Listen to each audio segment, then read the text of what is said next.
you guys for coming tonight. And thank you, Broadway Books, for having me. It's wonderful to be here, and I'm so happy to be reading with David. Can't wait to hear his stuff. Yes, I did this incredible residency a couple years ago. I don't know how many of you have heard of the Marjorie Davis Boyden Wilderness Writing Residency, but it's in a little cabin, 2 hours down a dirt road from the nearest town. It's completely off the grid. I had a little trucker radio, so I could radio out if I cut off my leg with a chainsaw. But it was pretty rustic. Hi, Mr. Beagle. It was a wild trip, and I was very afraid before I went out there, and I eventually came to love this place. But I was terrified before I went out, and that fear was very legitimate, because the winter before I went to spend 7 months there, a family from San Francisco had been driving back from Portland over Thanksgiving, and they had gone down the same roads that I drove every day when I lived out there, and they'd gotten stuck in the snow, and the father had died. This poem is called Oregon Spring.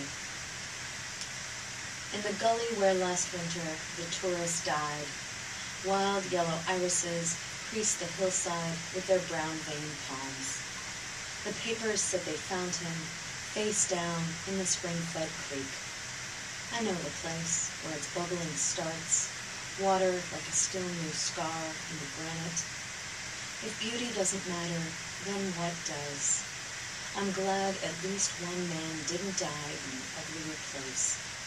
His daughters will visit here one day and remember his crimson vest, the way it seemed to glow as he moved away from them through the snow and the lovely trees, sugar pine, madrone, they'll still have no names for.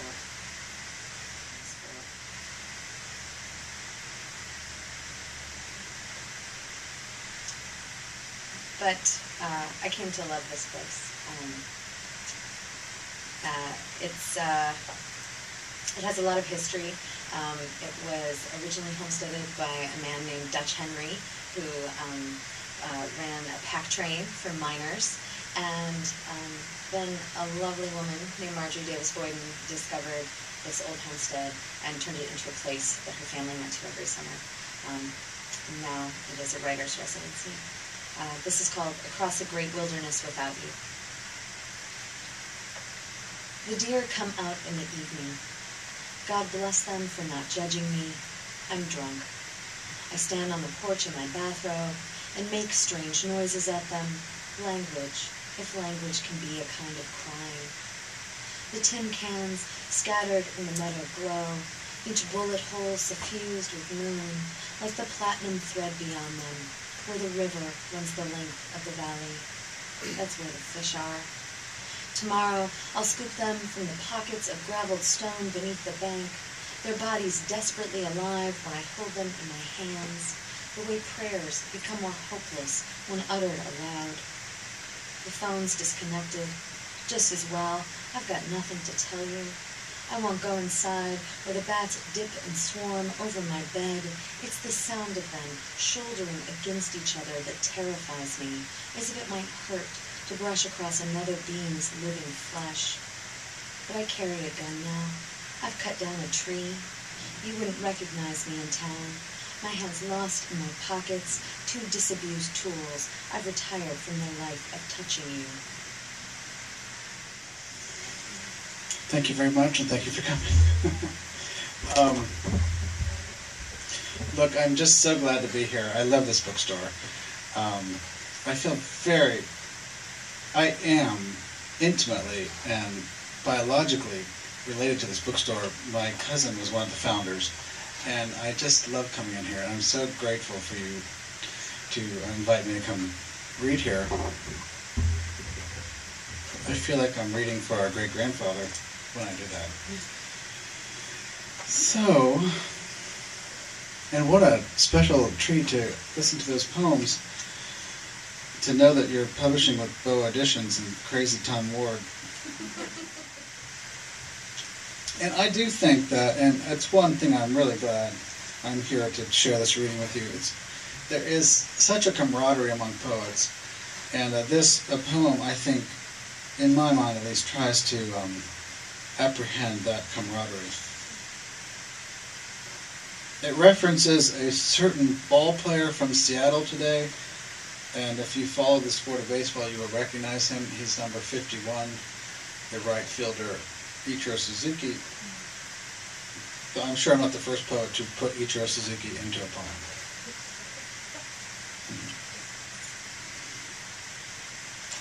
To Hugo from Soto, Dear Dick.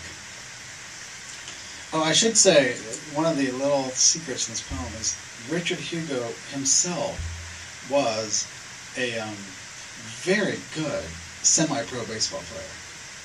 So there's some inside conversation going on with him.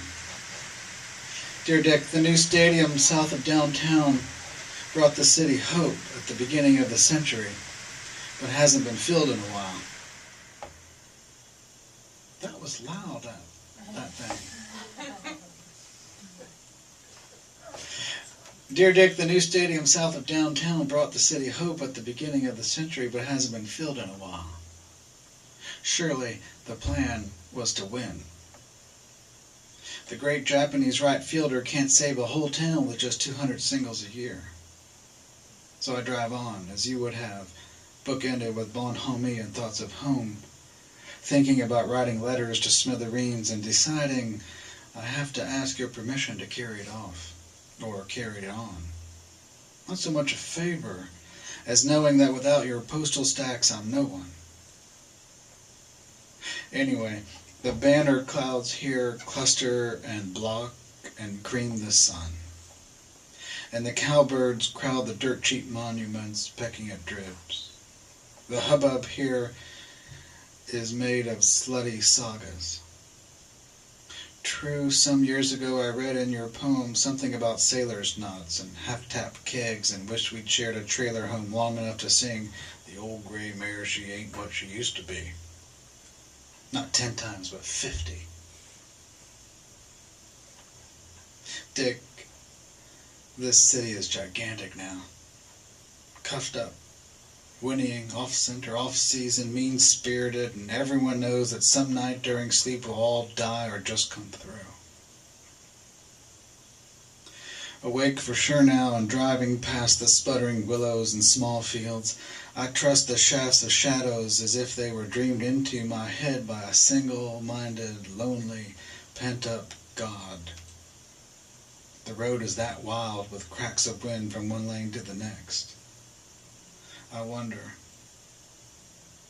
can I amuse with a caustic tongue, while nothing worth asking for nothing? Such notes from one troubadour to another have gotten rickety on their little stalks, I know that.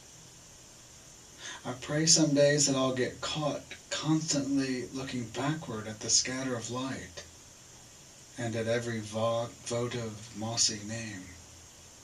What do you say, Dick? A future of winners? Do you just need a good pitch to hit? I'll keep a weather eye for your kind.